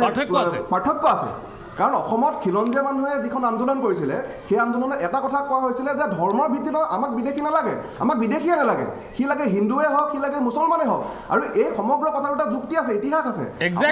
ইতিহাস কৈছে, আপুনি অসম আন্দোলনৰ ইতিহাস হওক, ছবছৰীয়া বিদেশী খেদা অসম আন্দোলনৰ যি ইতিহাস, এই আন্দোলন বিজ্ঞানসন্মত আছিলে। এই আন্দোলনে কেতিয়াও কোনো ধৰ্ম বিদেশী লাগে এটা কথাই কৈছিলে যে হিন্দুৱে হওক, মুছলমানে হওক বা যি ধৰ্মই নহওক কিয়, সেই সময়ত বিদেশীৰ যিটো আগ্ৰাসন, আজি আপুনি চাওক 1991 চনৰ যিটো লোকপিয়ল, 1991 চনৰ লোকপিয়লত অসমীয়া ভাষা কোৱা মানুহৰ সংখ্যা আছিলে 60%। 2011 চনত অসমীয়া ভাষা কোৱা মানুহৰ সংখ্যা হ'ল 48%। এতিয়া 2021 চনত সেইটো কিমান কমি গৈ কিমান হ'লে ঠিকেই নাই। গতিকে আমাৰ ভাষাৰ প্ৰতি সংকট নামি আহিছে। আজি অসমীয়া যুৱকসকল সংস্থাপনহীনতাত ভুগিছে। গতিকে এনেকুৱা বিভিন্ন সমস্যা আছে, যিবিলাক খিলঞ্জীয়া মানুহে আমি যুগ ধৰি পেলাই আমি শোষণৰ বলি হৈ আহিছোঁ। এক্সেক্টলি। গতিকে এইটোৱে প্ৰাইম ডিফাৰেঞ্চ যে ভাৰতবৰ্ষৰ অন্য প্ৰান্তত এই আইনখনক লৈ এটা ধৰ্মৰ বিষয়ে সৃষ্টি কৰা হৈছিল, ধৰ্মক লৈ গোটেই আইনখনৰ বিৰোধিতা কৰা হৈছিল, কিন্তু অসমত আছিলে এই গোটেই বিষয়টো ভাষিক, অসমীয়া ভাষাটো বিলুপ্ত হ'ব নেকি? কাৰণ যদিহে সঁচাকৈ বিদেশৰ পৰা মানুহ আহিবলগীয়া হয় আইনখন পঢ়িলে আপোনালোকে বুজি পাব যে আইনখনৰ টেকনিকেলিটিজ কি আছে মই আকৌ কৈছোঁ বিভিন্ন মঞ্চতো কৈছোঁ যে নাগৰিকত্ব সংশোধনী আইন সংশোধনটো ক'ত কৰা হৈছে সেইটো আমি জানিব লাগিব সংশোধনৰ মূল দুটা পইণ্ট কি সেইকেইটা পঢ়িলে নিশ্চয় আপোনালোকে গম পাব যে অসমৰ ভাষাৰ ক্ষেত্ৰত ক'ত সমস্যা হৈ থিয় দিব আমি লাকিৰ ওচৰলৈ যাম তাৰ সমান্তৰালকৈ গুৱাহাটী বিশ্ববিদ্যালয়ত মোৰ সহযোগী সাংবাদিক হিৰুল আছে গুৱাহাটী বিশ্ববিদ্যালয়ৰ ছাত্ৰ একতা সভাৰ সৈতে ছাত্ৰ একতা সভাৰ সদস্যসকলৰ সৈতে হিৰুল আপোনাৰ ওচৰলৈ আহিছোঁ আমি কেইবাগৰাকীও ছাত্ৰীৰ আমি মন্তব্য লৈছোঁ গুৱাহাটী বিশ্ববিদ্যালয়ত এইবাৰ কা আন্দোলনৰ গুৰি ধৰোঁতা কোনোবা আছেনে নাই কি ক'ব ছাত্ৰ সমাজে নিশ্চয়কৈ মানস ইতিমধ্যে যেহেতু কেইবাগৰাকীও ছাত্ৰ প্ৰতিনিধিয়ে ইতিমধ্যে মন্তব্য প্ৰকাশ কৰিছে গুৱাহাটী বিশ্ববিদ্যালয়তো বিশেষকৈ কা আন্দোলন হৈছিলে কেৱৰ সময়ছোৱাতো ইয়াৰ পৰাই নেতৃত্ব প্ৰদান কৰা হৈছিলে ছাত্ৰ সমাজ ওলাই আহিছিলে আৰু যেহেতু গুৱাহাটী বিশ্ববিদ্যালয়ত বৰ্তমান উপস্থিত আছোঁ আৰু ইয়াৰে ছাত্ৰ সমাজ আমাৰ লগত আছে কেইবাগৰাকীও PGSUৰ প্ৰাক্তন বিষয়ববীয়া আছে লগতে বিশ্ববিদ্যালয়ৰ ছাত্ৰ আছে মই পোনপ্ৰথমে আপোনাৰ কাষলৈ আহিছোঁ যেহেতু কা আন্দোলন আপোনালোকে নেতৃত্ব প্ৰদান কৰিছিলে পুনৰ ৰাজপথৰ আন্দোলন খেলপথাৰলৈ গৈ এক সুকীয়া পৰিৱেশ হোৱা বুলি অভিযোগ উত্থাপন হয় ইতিমধ্যে আমাৰ ষ্টুডিঅ'ত থকা বিভিন্নজনে অভিযোগ উত্থাপন কৰিছে বিভিন্নজনে বিভিন্ন মতামত প্ৰদান কৰিছে নতুনকৈ কা আন্দোলন হ'লে গুৱাহাটী বিশ্ববিদ্যালয়ৰ পৰা কেনেধৰণৰ ভূমিকা প্ৰদান কৰিব আপোনালোকে প্ৰথমতে আপোনালোকক কৈ দিওঁ যে সময় হৈছে সকলো প্ৰশ্নৰ এটা উপযুক্ত উত্তৰ time is the best answer to every question প্ৰথমতে কৈ দিওঁ যেতিয়া কা আন্দোলন হৈছিলে কা আন্দোলনৰ পিছৰ পৰাই মই এই বিষয়তে গৱেষণা কৰি আছোঁ মোৰ গৱেষণাৰ বিষয়টো হৈছে চিটিজেনশ্বিপ এমেণ্ডমেণ্ট এক্ট আৰু নাগৰিকত্ব সংশোধনী যি বিধেয়ক সেই বিধেয়কৰ ওপৰতে মোৰ সম্পূৰ্ণ গৱেষণাটো মই বৰ্তমান সেই বিষয়ৰ ওপৰতে মোৰ গৱেষক ছাত্ৰ গুৱাহাটী বিশ্ববিদ্যালয়ৰ আৰু তাৰ পিছৰ পৰ্যায়ত যেতিয়া আমি এই কা আন্দোলনৰ কথা যেতিয়া পাতিছিলোঁ মই যেতিয়া অধ্যয়ন কৰিছিলোঁ এটা বস্তু পাইছোঁ যে পৃথিৱীত যিমানো ডাঙৰ আন্দোলন হৈছে সেই আন্দোলনবোৰ প্ৰথমতে এনেধৰণে আৰম্ভণি হয় তাৰ পিছতে যেনেকৈ আন্দোলনৰ বিভিন্ন ভাগ থাকে সেই ভাগসমূহ ঠিকেই আছিলে কিন্তু এতিয়া মানস দাই অথনি ক'লে যে ইয়াত ভেষ্টেড ইণ্টাৰেষ্টসমূহ আছিলে আমি চাই আছিলোঁ আচলতে কথাটো নোহোৱাও নহয় আমি এতিয়া বৰ্তমান যেতিয়া মই গৱেষণাৰ এটা পৃষ্ঠালৈ গৈ আছোঁ এটা বস্তু খুব ভালকৈ মানে উপলব্ধি কৰিছোঁ যে সেই সময়ত আমাৰ মাজত বহুত ভেষ্টেড ইণ্টাৰেষ্ট মানুহ আছিলে আজি ষ্টুডিঅ'ত থকা বহুতো আমাৰ এনেকুৱা পেনেলিষ্ট যিসকল আছে তাৰ ভিতৰত বহুত ছাত্ৰ সমাজ বুলি কৈ থকা হৈছে ছাত্ৰ সমাজে নেতৃত্ব লোৱা বুলি কথা হৈছে আচলতে ইংৰাজীত এটা কথা আছে too many cook spoil the food বুলি কথা আছিলে আমি বাৰে এতিয়া সমাজত কি কৈ আছোঁ সেই কোনো এটা নেতৃত্ব নাছিলে আমি সকলো ছাত্ৰ সমাজে নেতৃত্ব লৈছোঁ আৰু আমাৰ মাজতে যিসকলে আন্দোলন কৰিছিলে সেইসকলে গৈ পেলাই বৰ্তমান কোনোবা AGPৰ স্প'ক পাৰ্চন হৈছেগৈ কোনোবা BJPৰ স্প'ক পাৰ্চন হৈ গৈছেগৈ ইয়াত পেনেলিষ্টত থকা বহুত ব্যক্তি এনেকুৱা মানুহ আছে কোনোবা 2-4জন মান এনেকুৱা আমাৰ এই বৰ্তমান এই শ্ব'তে এনেকুৱা মানুহ আছে কোনোবা গৈ অতুল বৰাৰ লগত ফটো তুলিব কোনোবা গৈ কেশৱ মহন্ত তুলিব সেই অতুল বৰা যিগৰাকীয়ে কান্দি পেলাই ক'ব কি মোৰ মায়ে ক'লে যে গভৰ্ণমেণ্টৰ পৰা আঁতৰি আহিব লাগে কিন্তু পিছদিনা হৈ পেলাই তেখেতে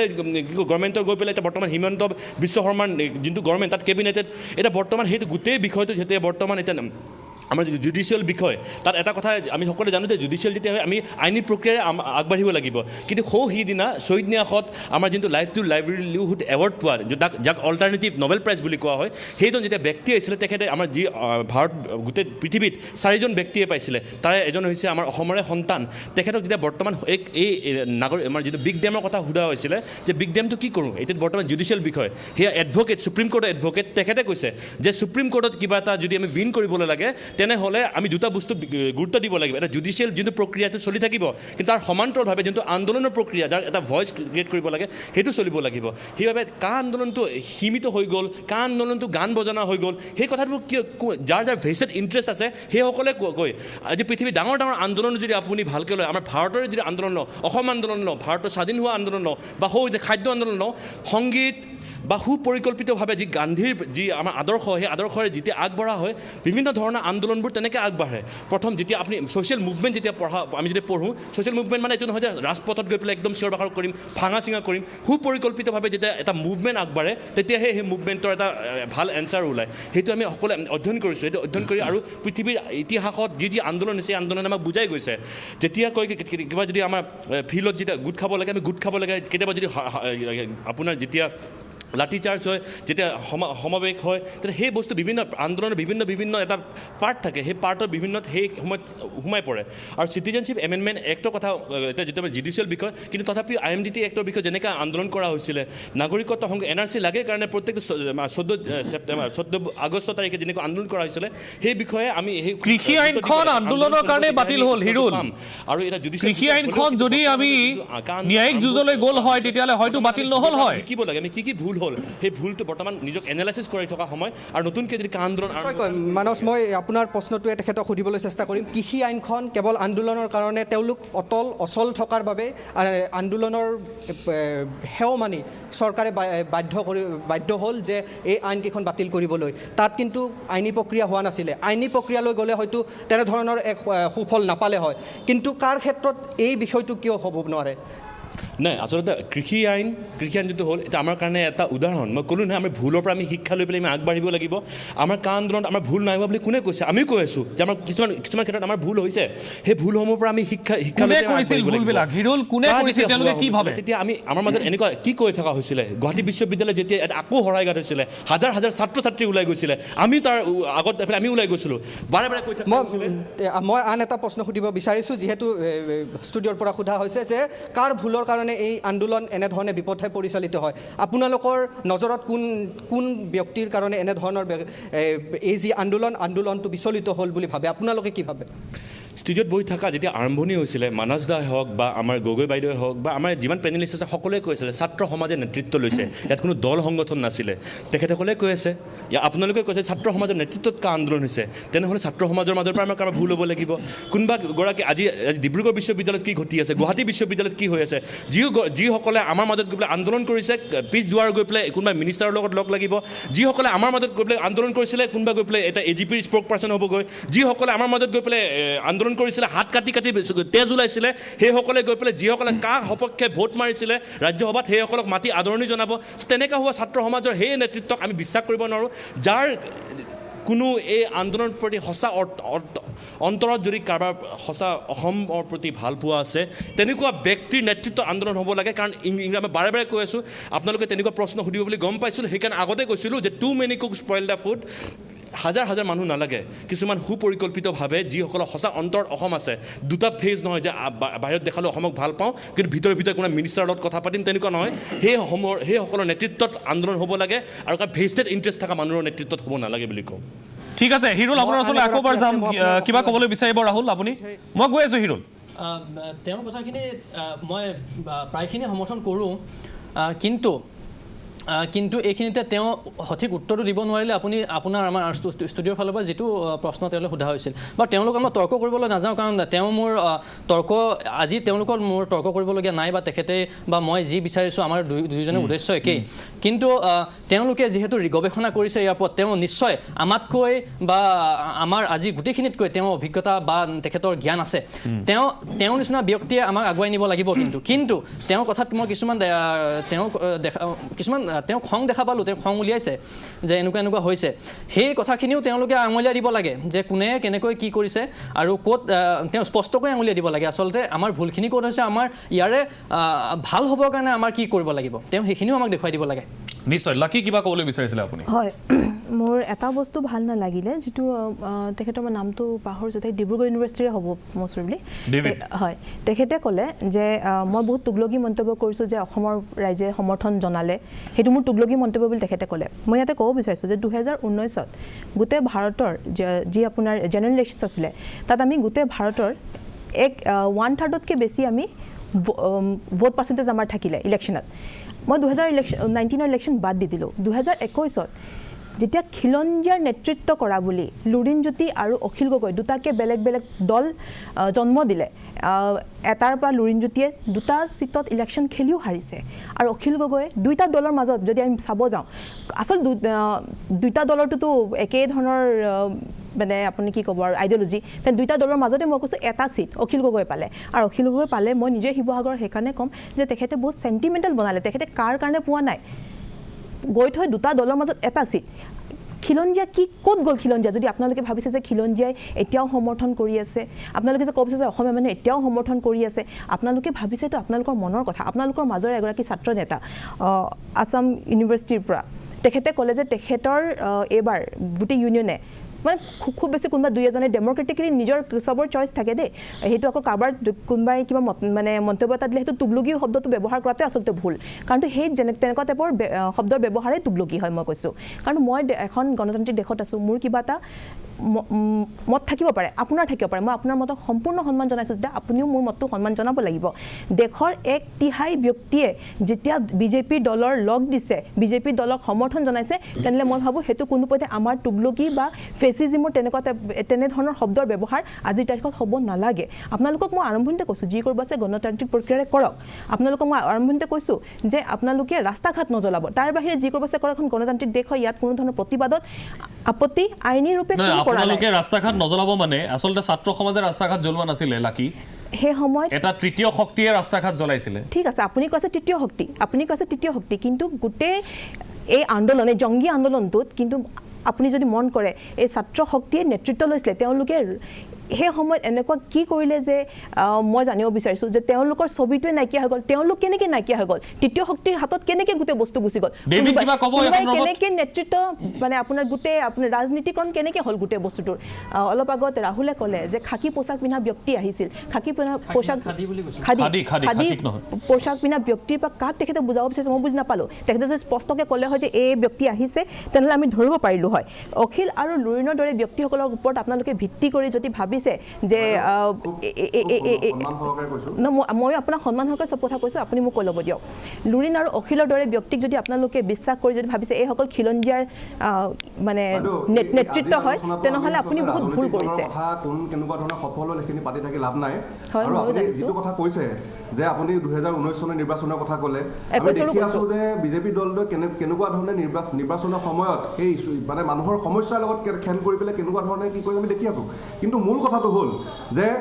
আপুনি যিটো নিৰ্বাচনৰ কথা ক'লে সেই নিৰ্বাচনতে আচলতে এই কাৰ ইছ্যুটোক লৈ পেলাই ৰাজনৈতিক দলসমূহে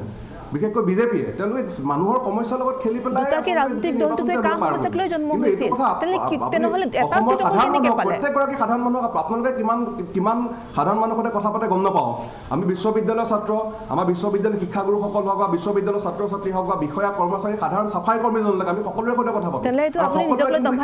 যদি ভাবে যে আমি সাধাৰণ ব্যক্তিৰ লগত সম্পৰ্কত নাই এইটো আপোনাৰ দম্ভালি হ'ল নহয় আপুনি যদি ভাবিছে যে আমি কাৰো লগত সম্পৰ্কত নাই অকল আপোনালোক আছে সেইটো দম্ভালি হ'ল নহয় জানো বুলিহে কৈছোঁ মই সেইটো সন্মান সহকাৰে কৈছোঁ মই মোৰ নিজৰ কথা কৈছোঁ যে আমি যিমানেই সাধাৰণ মানুহৰ প্ৰতি কথা নাপাতোঁ কিয় প্ৰত্যেকগৰাকী সাধাৰণ অসমীয়া মানুহে কিন্তু প্ৰকৃত অসমীয়া মানুহে আজিও নাগৰিকত্ব সংশোধনী আইনখন বিৰোধিতা কৰে আগতেও কৰিছিল আৰু ভৱিষ্যতেও কৰি যাব মই বুজি পাইছোঁ আপোনালোক যাৰ সম্পৰ্কত আহিছে তেওঁলোকে হয়তো আপোনাৰ ভাষাই কৈছে কিন্তু আমিও কাৰোবাৰ সম্পৰ্কত আহিছোঁ আৰু আজি সেইকাৰণে হয়তো আমি এতিয়াও দল হিচাপে ঠিক আছে জ্যোতিষ পল যদি আছে জ্যোতিষ পলৰ ওচৰলৈ যাম তেজপুৰ বিশ্ববিদ্যালয়ৰ পৰা জ্যোতিষ পল এতিয়া দুটা প্ৰসংগ আহিছে প্ৰথম প্ৰসংগ যে যিসকল বিশেষকৈ কটন বিশ্ববিদ্যালয় গুৱাহাটী বিশ্ববিদ্যালয় ডিব্ৰুগড় বিশ্ববিদ্যালয় এইসকল প্ৰতিনিধিয়ে তেওঁলোকে জনাইছে যে এই কাখনৰ তেওঁলোকে যদি আকৌ এবাৰ প্ৰতিবাদ হয় তেতিয়াহ'লে এইবাৰ নতুন উদ্যমেৰে তেওঁলোকে এই প্ৰতিবাদ সাব্যস্ত কৰিব কিন্তু তাৰ মাজতে লাকি গগৈ আৰু বিশ্বৰূপ ভট্টাচাৰ্য অসম বিশ্ববিদ্যালয় শিলচৰৰ যিগৰাকী প্ৰতিনিধি তেওঁলোকে কৈছে যে আচলতে অসমীয়াই কা বিচাৰে সেইকাৰণে চৰকাৰখন আকৌ এবাৰ প্ৰতিষ্ঠা হ'ল এই প্ৰতিবাদটো আচলতে একাংশ ন্যূনতম মানুহে কৰিছিলে এই ক্ষেত্ৰত আপোনাৰ ক'বলগীয়া কিবা আছে হয় মই এইটো ক'ব বিচাৰিম কাটো তাৰে এটা ইছ্যুহে অকল কাৰ ওপৰত বেছ কৰি যিহেতু গোটেই ইলেকশ্যনখন হোৱা নাই তাত বিভিন্ন ধৰণৰ ফেক্টৰ আছিল ধৰক এনেকুৱা নহয় যে গভৰ্ণমেণ্টখনে ফৰ এক্সাম্পল আমি ক'ব পাৰোঁ যে ক'ভিড টাইমত আমাৰ যিটো মেনেজমেণ্ট কৰিছে সেইটো আমি এপ্ৰিচিয়েটো কৰিছোঁ এনেকুৱা নহয় যে আমি সদায় এয়া কৰি আছোঁ এতিয়া কাটো যিহেতু অকল চ'ল ফেক্টৰ নাছিলে তো আমি ইলেকশ্যনৰ ৰিজাল্টৰ ওপৰত বেছ কৰি এইটো ক'ব নোৱাৰোঁ যে পাব্লিকে বিজেপিক কিবা কাষত একচেপ্ট কৰি লৈছে বা কিবা এতিয়া যদি আকৌ প্ৰতিবাদটো আৰম্ভ হয় তেতিয়াতো আমি গম পাম মানুহখিনিক পাৰ্টিচিপেশ্যন আমি দেখাই পাম তো একচুৱেলি আমি তেতিয়া একচুৱেলি চিনাৰিটো ক'ব পাৰিম যে কাখন নহ'লে আমি ভাবোঁ যে মানুহ স্বতঃস্ফূৰ্তভাৱে ওলাই আহিব কাৰণ কাখন এটা আমাৰ যিহেতু ভাষাক লৈ কিনেহে এখন আমাৰ থ্ৰেটটো আহিছে বা ডেভিড দাহঁতেও কৈছে আগতে যে আমাৰ ইয়াত ৰিলিজন বেছড প্ৰটেষ্টটো আমাৰ কাৰ লৈ হোৱা নাছিলে আমাৰ যিহেতু ভাষাৰ ওপৰত আমাৰ ইছ্যুজখিনি আহিছে তাৰ লগত বিভিন্ন ষ্টেটিষ্টিকেল এছপেক্টটো আছিলে যাৰ কাৰণে আমি অপ'জ কৰি আছিলোঁ তো আমাৰ অপজিশ্যনটো মানে এনে আউট অফ দ্য ব্লু নহয় আমি বহুতখিনি বস্তু চালি জাৰি চাই কিনে এটা ওলোৱা প্ৰটেষ্ট আছিলে গতিকে আমি ভাবোঁ যে আকৌ এবাৰ কাৰ প্ৰটেষ্ট হ'লেও মানুহ আহিব আৰু ইলেকশ্যনৰ ৰিজাল্টৰ ওপৰত বেছ কৰি আমি এইটো কণ্ট্ৰল কৰিব নোৱাৰোঁ যে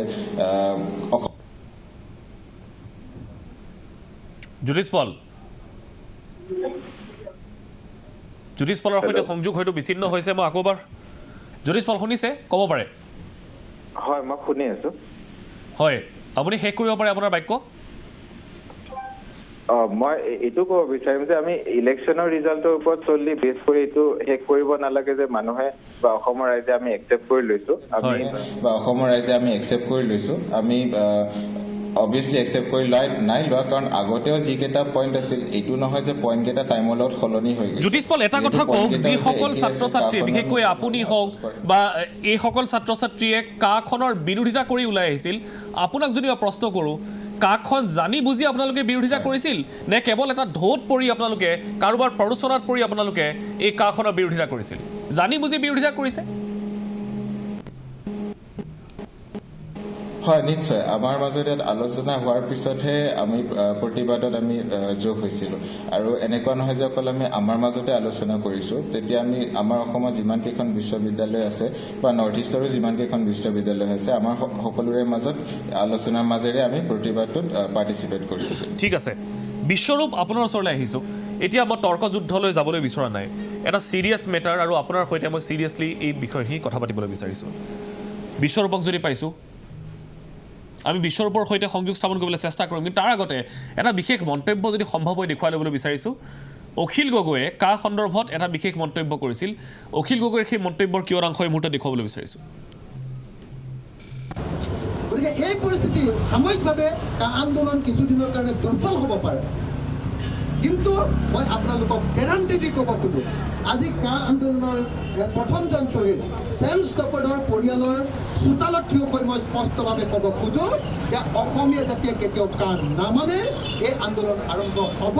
আৰু এই আন্দোলনত এদিন হ'লেও এয়া আছিলে অখিল গগৈৰ মন্তব্য বিশ্বৰূপক পাইছোঁ লাইভত বিশ্বৰূপ আপোনাৰ ওচৰলৈ আহিছোঁ অলপমান বিষয়টো মই আলোচনা কৰিবলৈ বিচাৰিছোঁ কাৰণ বিষয়টো আমি ভবাতকৈ বেছি চিৰিয়াছ বিশ্বৰূপ চাওক এতিয়া ইয়াৰ পূৰ্বে যিখিনি কথা বতৰা আলোচনা হ'ল আমাৰ আগৰ চামটোৰ কথা মই কৈছোঁ গোটেইবিলাকে এই বিষয়টোক লৈ কেৱল আৰু কেৱল ৰাজনীতি কৰিছে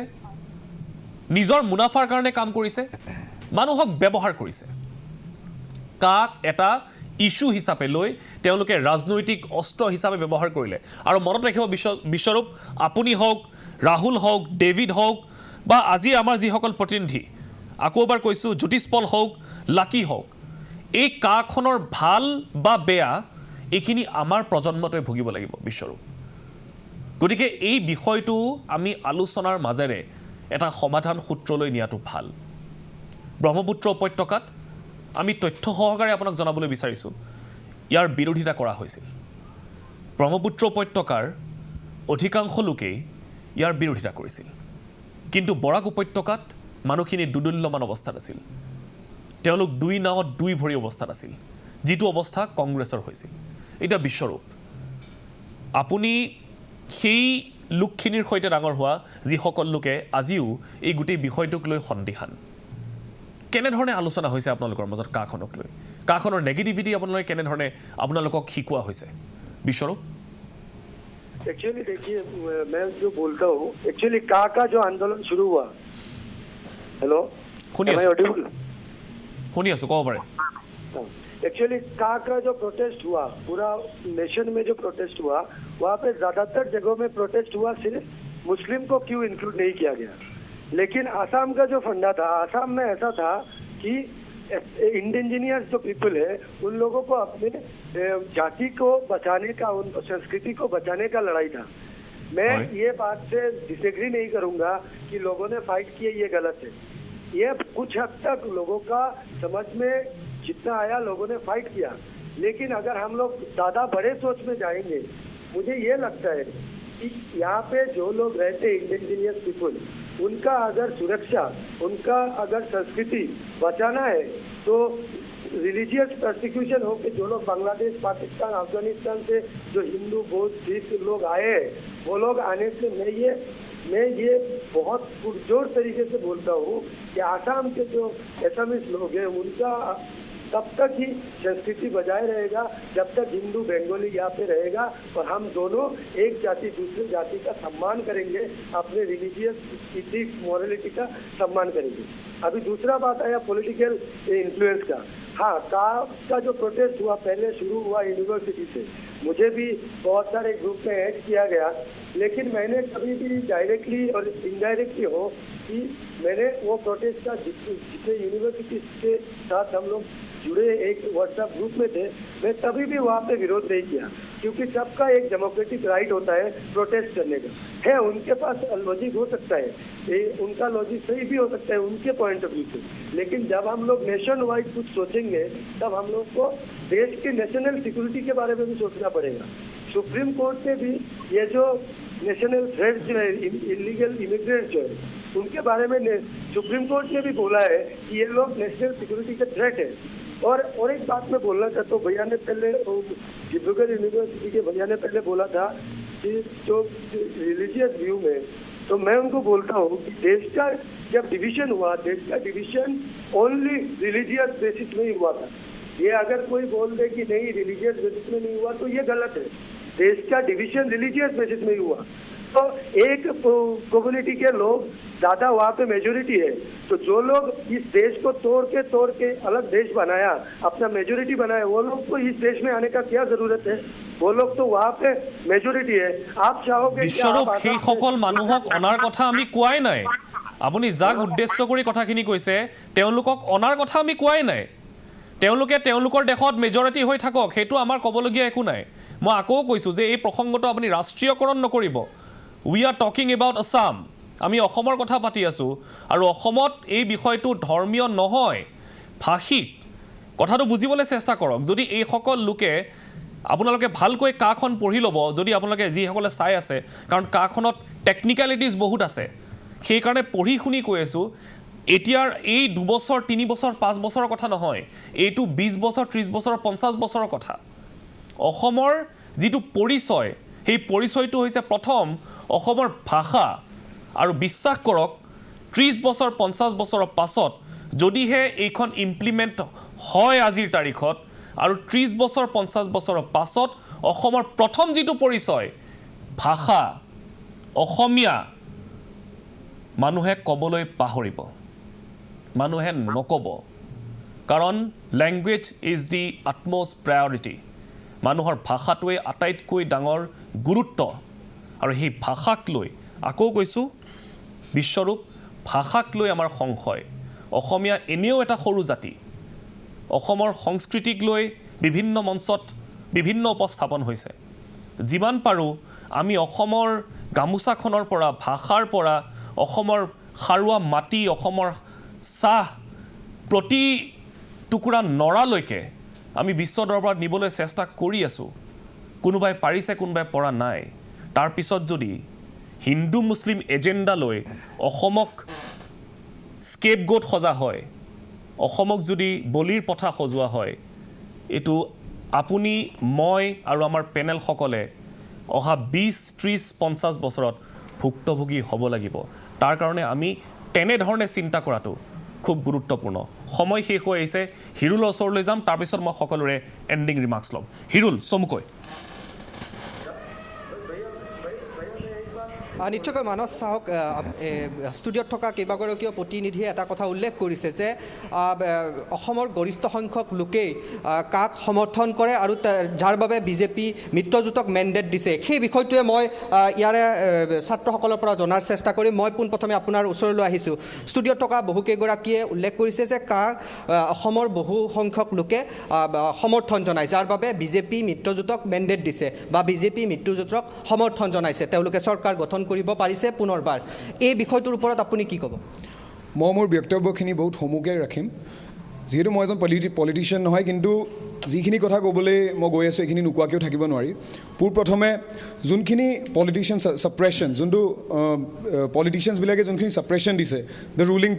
পাৰ্টিয়ে যোনটো ছাপ্ৰেশ্যন দিছে সেইটো কাৰণে বিশেষকৈ অলপ গৈও মুভমেণ্টটো ৰখি গৈছে ছেকেণ্ডত ক'ব পাৰি কৰোণা এটা ৰিজন হয় কৰোণাৰ কাৰণে মুভমেণ্টটো অলপ হ'লেও কম হৈছে মানে ৰখি গৈছে ক'ৰবাত গৈ 3 নম্বৰতে আপোনাৰ মই নিজে দৰং কলেজৰ হয় মই নিজে যেতিয়া মুভমেণ্টটো হৈছিলে মই নিজে ওলাই আহিছিলোঁ আমাৰ লগত 100 ছাত্ৰ ওলাই আহিছিলে আৰু কিন্তু যোনটো জুই সেই তেতিয়া আছিলে সেই জুইটো এতিয়া নোহোৱা হৈ গৈছে বুলি ক'ব পাৰি আৰু যোনখিনি মানুহ যোনখিনি লিডাৰ্ছ তেতিয়া ওলাই আহিছিলে সেইখিনি কিছুমান ৰিজনৰ কাৰণে চাগে সিহঁতে নিজৰ ভিউজখিনি চেঞ্জ কৰি পেলাই বেলেগ এটা এপ্ৰ'চ দিছে সেইটো কাৰণেও চাগে বহুতখিনি মুভমেণ্টটো এটা হেৰি হৈছে আৰু ইয়াৰ উপৰি ক'বলৈ গ'লে আজি কাটো হেৰি ইমপ্লিমেণ্ট হোৱা 2 বছৰ বা 2 to 3 years হ'ল কিন্তু এতিয়াও বহুতখিনি মানুহে ভাবে নিজৰ ভাষাটোৰ কাৰণে নিজৰ অস্তিত্বটোৰ কাৰণে বহুতখিনি মানুহে ভাবে তো আমি ছাত্ৰ হিচাপে যদি কিবা এটা কৰিব পাৰোঁ এতিয়াও দেৰি হোৱা নাই কিন্তু যোনটো আগৰ যোনটো এটা জুচ আমি ওলাই আহিছিলোঁ যেনেকৈ 100 ছাত্ৰ ওলাই আহিছিলে সেই জুচটো অলপ হ'লেও কম হৈছে এইখিনিয়ে মোৰ বাইদেউ মই আন এগৰাকীৰ ওচৰলৈ আহিছোঁ মই আপোনাৰ পৰা জানিবলৈ চেষ্টা কৰিম এতিয়া নতুনকৈ আৰু কা আন্দোলন হ'ব নেকি চমুকৈ আপোনাৰ পৰা জনাৰ চেষ্টা কৰিছোঁ আপোনালোকৰ ফালৰ পৰা কেনেকৈ নেতৃত্ব প্ৰদান কৰিব হয় প্ৰথম কথা যেতিয়া 2019 চনৰ শেষৰ ফালে যেতিয়া কেবখন কা বুলি গৃহীত হ'বলৈ গৈ আছিলে সেই সময়ত আমি গুৱাহাটী বিশ্ববিদ্যালয়ত আমি প্ৰথম ষাণ্মাসিকৰ ছাত্ৰ আছিলোঁ আৰু তেতিয়া আমাৰ মনত যিকোৰা জুই আছিলে আমাৰ এই ভাষাৰ যি অস্তিত্বৰ প্ৰতি আমাৰ সংশয় আহি পৰিছিলে সেই সংশয়ৰ প্ৰতি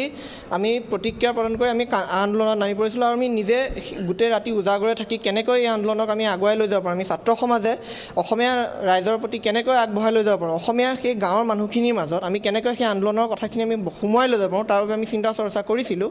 আৰু সেই আন্দোলনে এটা দিশ লাভ কৰাৰ ঠিক প্ৰাক মুহূৰ্ততে আমাৰ কৰোণা মহামাৰীয়ে কৈছে যিহেতু উপৰোক্ত বক্তাজনে ক'লে এই কথাখিনি যে কৰোণা আমাক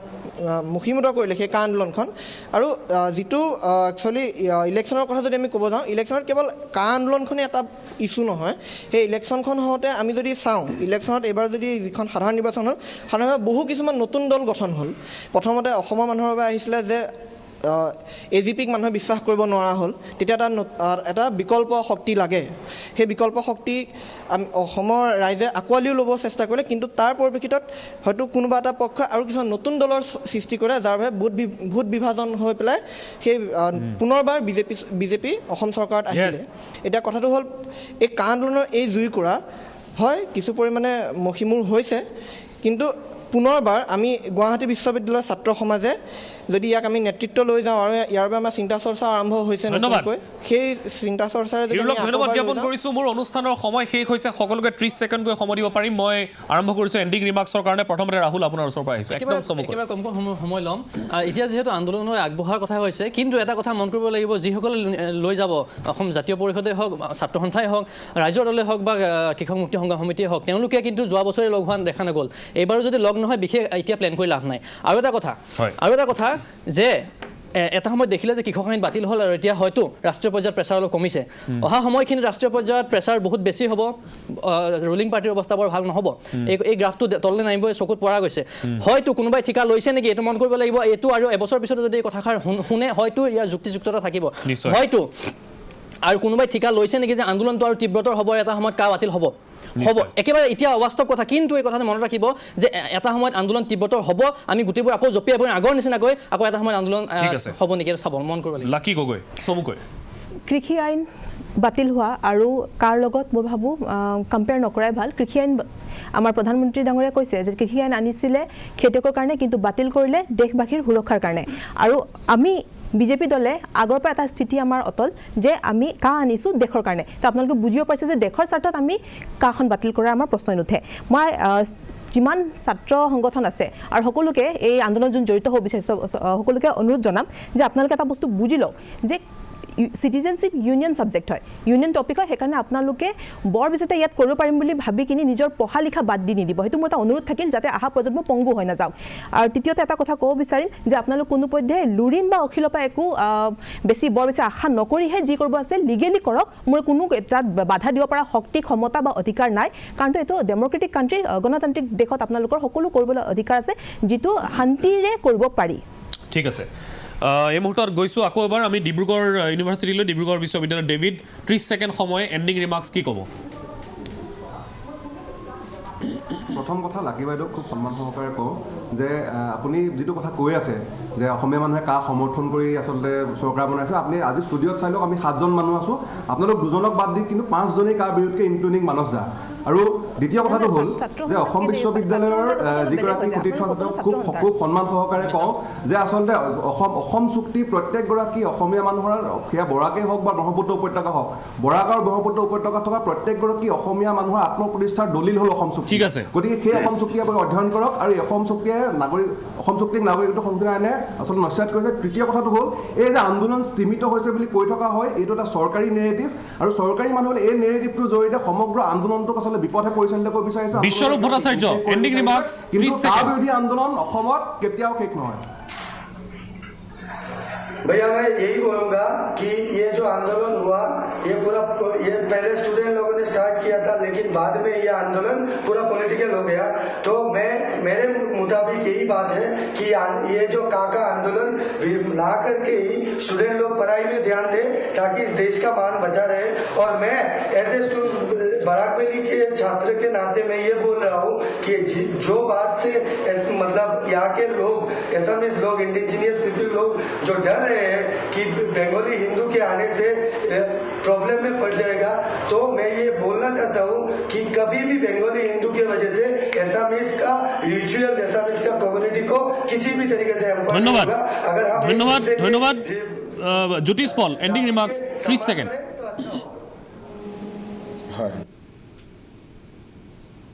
জ্যোতিষ পল হয় শুনিছে হয় ক'ব পাৰে হেল্ল' জ্যোতিষ পল ক'ব পাৰে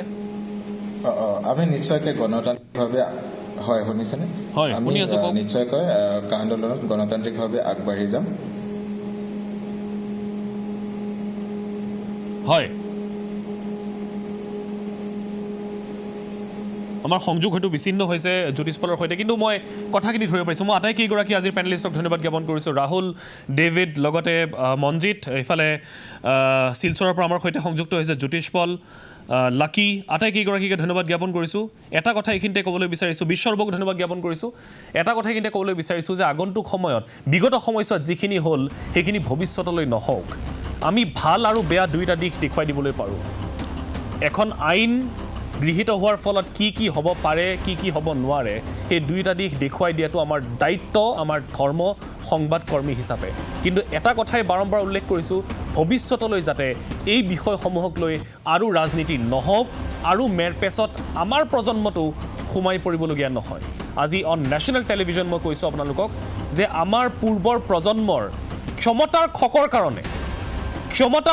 কাৰণে আমাৰ প্ৰজন্মৰ আজি এই অৱস্থা হৈছে 47 চনত এখন দেশ স্বাধীন হোৱাৰ পাছত আজিলৈকে আমাৰ প্ৰজন্মই বিজ্ঞান আৰু প্ৰযুক্তিবিদ্যা ইমানখিনি আগুৱাই যোৱাৰ পাছতো আমাৰ প্ৰজন্মটো আজিলৈকে চাকৰিকৈ কুঙা হৈ থাকিবলগীয়া হৈছে একমাত্ৰ এই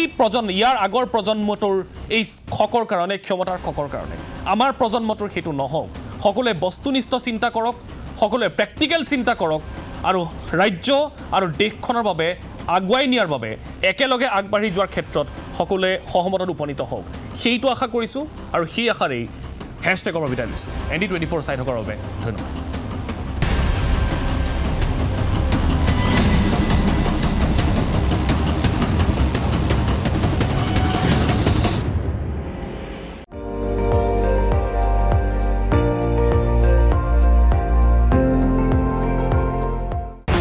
আপুনি চাই আছে ND24 সৰ্বশ্ৰেষ্ঠ নহয় সৰ্বোত্তমৰ দৌৰ